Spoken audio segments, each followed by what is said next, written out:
કોઈ પણ એક્ઝામ કોઈ દિવસ તમે તૈયારી કરો છો તો નો આવડે ને તોય તેવા જાવ પેપર. આવું હું યુપીએસસી માં ન કહું, કારણ કે એમાં એટેમ્પ ગણાય, આમાં એટેમ્પ ગણાતા નથી. એટલે એક્ઝામ દેવા જવાનું જ.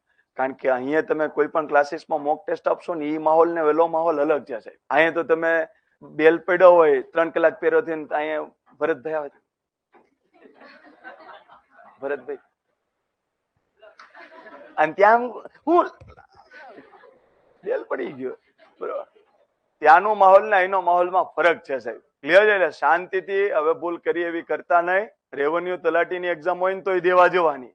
પેલા માહોલ શીખો કે કેવી રીતના હોય સાહેબ. ઇન્ડિયન ટીમમાં જે ઇન્ટરનેશનલ ગેમ રમાય હોય, જેવો તેવો ખેલાડી હોય, રણજીમાં 4, 6 ને 200 ને 300 રન જીકી જ દીધા હોય, એને જેવી ઇન્ટરનેશનલ ગેમમાં મૂકે ને એટલે મલિંગ આવે, આમ કરતો આમ કરતો યુ. એટલે તું તો રણજીમાં જાયલો નતો રહેતો, પકડવો પડતો હતો કે વિજાર બસ બસ હવે 300 રન થી વધુ ન હોય ભાઈ, તું સચિન તારક એવોર્ડ દેવા આવશે, તું રેવા દે ભાઈ હવે.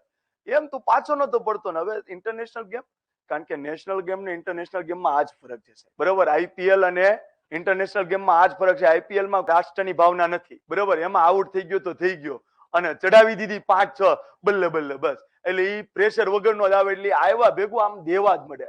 પણ જેવો ઈ ભારતની જર્સી પહેરીને ઇન્ટરનેશનલ ગેમ દેવા જાય ત્યારે નાના એવા કેનિયા સામે હારતા હોય ને તોય ગાળ પડે છે. એટલે પ્રેશરમાં જ જાય. ક્યાં જાય? પ્રેશરમાં. એટલે યાદ રાખજો કે કન્સન્ટ ફોર્મ ભરાઈ ગયા હોય તો એક તો 400 રૂપિયા દેવાના છે, એના કરતા ત્યાં જઈને બેસી જવાય.